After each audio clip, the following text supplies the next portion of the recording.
But anyways, so with comedy, you know, you write down your ideas and you just keep trying it and you keep trying it and you take out what doesn't work and you just practice and you go back and you listen to yourself or watch yourself and you know, that's what you do.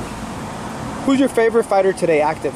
Who do you enjoy watching? Well, besides Gerald Washington, let me just tell you, El Gallo Negro. It's so motivating, man. Can I just say it? I'm very humbled to come to these boxing gyms. I was sweat. I'm not crying. Oh, I'm so humbled. But like, I sweat. I jump rope for a little bit, but just to be able to work next to these pro athletes, man. Like these are guys that are taking that big risk, going in, and then they're going for it. And it's like, man, just to have them give me pointers here and there, it's incredible. I'm humbled by it. Like, you couldn't just work out next to like the Lakers or something. Like, hey, I like your bench press. Can I follow you on Instagram? It's like creepy, you know? Yeah, no, I wouldn't. And boxing is very approachable, absolutely. Because Yes. the other sports, if it's baseball, basketball, football, they're segregated. You see them once a year on TV, and it's a fake image. Because I know these guys personally. Yep. Very few. The guys that have the worst reputation are the coolest guys. The guys with the best reputation are always the last person you want to be around.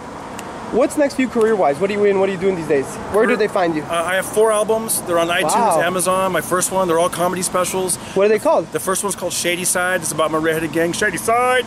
And then the next one's called That Ginger's Crazy. The next one's called Stay at Home Stripper. And my newest release is called The Party Continues. They know me. If you know me, you know me. I'll definitely check them all out. Now, you mentioned... Can I tell you one little joke? Absolutely. Because the jokes come to me sometimes when I'm working out. Let's do it. Okay, here's one should I throw my jab this way or the other way? Which way? Looks better this way. Okay. So one day I was hitting the bag, right, and then and I was just doing like 50 punches. I was just like like this, just to, you know, whatever. No style, just exercising. And then Gerald goes, "Come on, man, that's like some high school shit."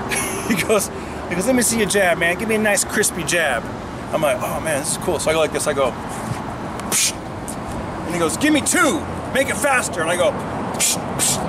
And he goes, "The sound effect got faster." Yeah, Gerald's a great dude, man. Canelo Chavez Jr., who do you like?